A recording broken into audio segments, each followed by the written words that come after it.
morning. Nagbayad po tayo ng monthly dues natin dito kay RFI. Ito, sasabay ko na po, kausap ko yung ating kaibigan dito. May bagong dating sila na scooter. Siguro po ito napanood nyo na.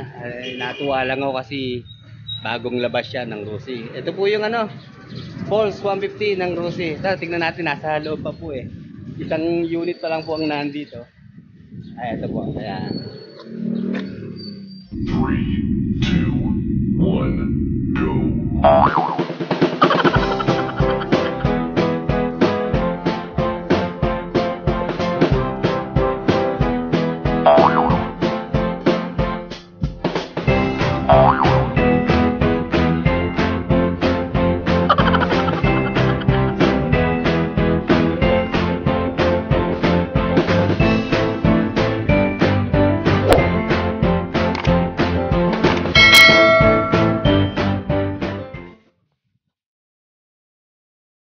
Pare, kailan dumating yan?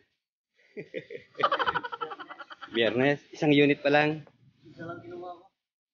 Isa lang, isa pala. Pero may mga order na kayo? Wala pa. Okay, ito po mga ka-RFI, mga ka-Rusi. Ang Pulse 150 ng Rusi. Okay, ang first impression ko po, unang tingin, inspired po siya sa combine ng Suzuki Bergman. At sa headlight niya, makikita nyo sa mukha niya, parang Aerox ang dating ng kanyang parang mini Aerox. Pero ito po, medyo maliit po ang size nitong si Pulse 150. Okay mga karosi, available po sa apat na magandang kulay itong Pulse 150. Ito nga po, itong matte red, then meron din po silang yellow, matte black, at saka itong matte blue. Sayang po merong kulay white kaya lang mukhang unavailable na po ang white. Alamin po natin ang dimension nitong si Pulse 150. Ang kanya pong length ay 1,875 mm. Then ang kanya naman pong width ay 730 mm. At ang kanyang height po ay nasa 1,055 mm po. By the way, siguro po pamilyar sa inyo itong scooter na to. Bali, ito po yung dating Blaster 150 na narebrand po uli sa Rusi Pulse 150 EFI. Then meron po siyang carb weight na 109 kilograms. So parang katumbas lang po siya ng dalawang kabambigas ang bigat niya. Then ang ground clearance naman po niya ay nasa 125 mm. Nagustuhan ko po itong stock muffler ni Pulse 150. Ang ganda po ng heat guard. Medyo bulky po ang kanyang heat guard o kanyang muffler. Wala na tayong papalitan. At okay na po itong muffler na to. So ang basic information po ng kanyang engine ay lang po siya, single cylinder, 4-stroke, 2-valve, air-cooled. Pero kaganda sa kanya ay FI na po siya. Kaya napakatipid po nito sa gasolina. Okay. Meron pa rin po siyang kickstart. Then, bisitahin natin yung kanyang center stand. Ito. Ang ganda po ng kanyang center stand. Mataba pong bakal. Itatry natin kung may kill switch.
Okay.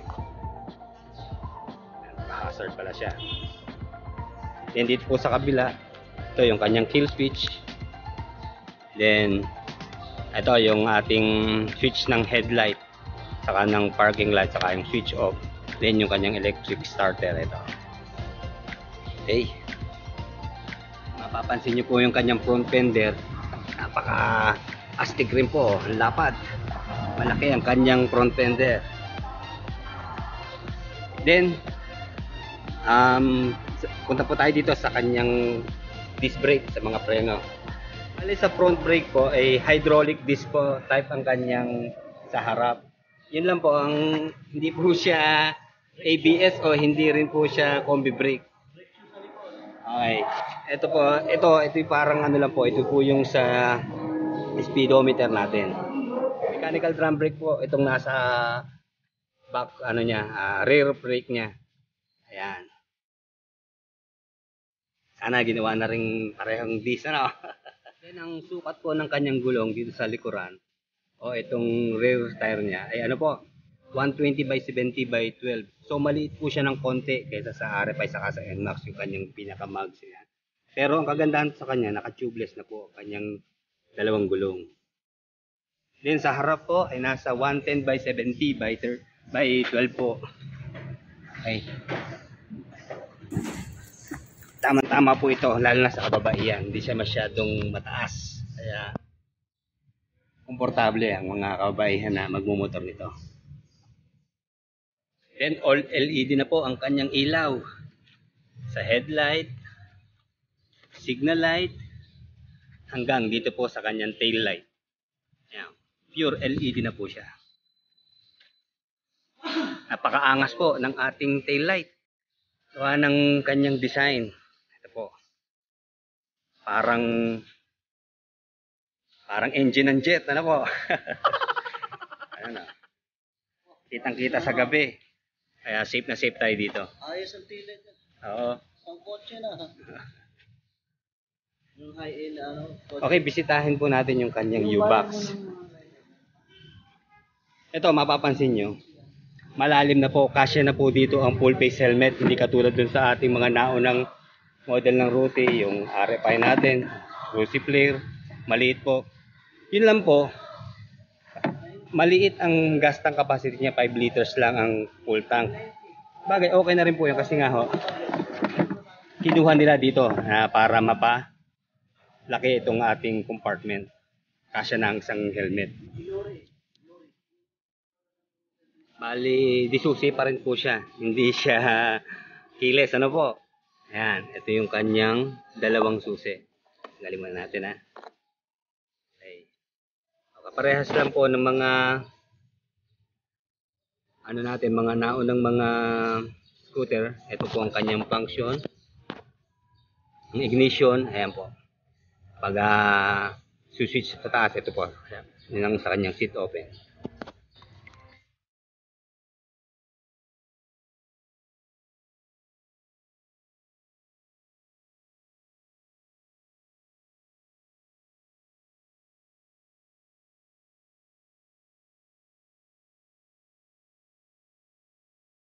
Okay, ang cash price po ni Rusi Pulse 150 ay 82,000 pesos. Then kung sa installment naman po, magda-down tayo po ng 8,000 pesos. Then sa 3 years, 3,475 monthly at may rebate pa rin po silang 300 pesos.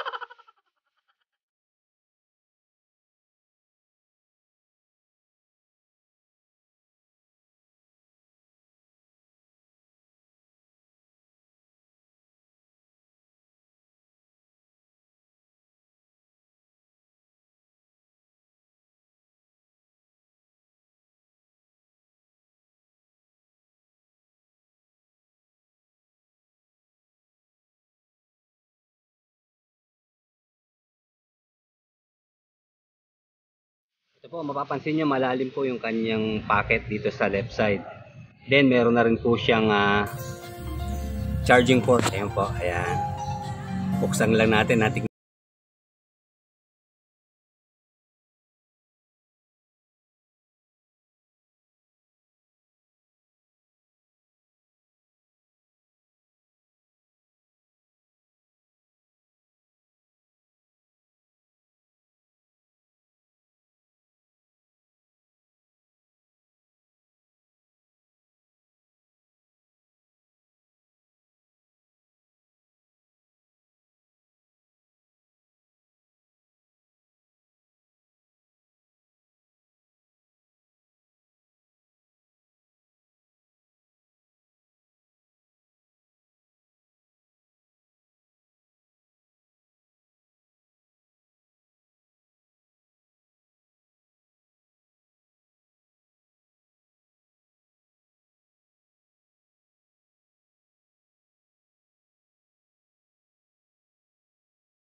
Sa mga Rossi Riders dyan, kuha na kayo ulit. Bago na ba? Bagong labas na yan. Pulse 150. Pulse 150. Okay, maraming salamat po. Like, comment, and subscribe po sa ating channel. Salamat po.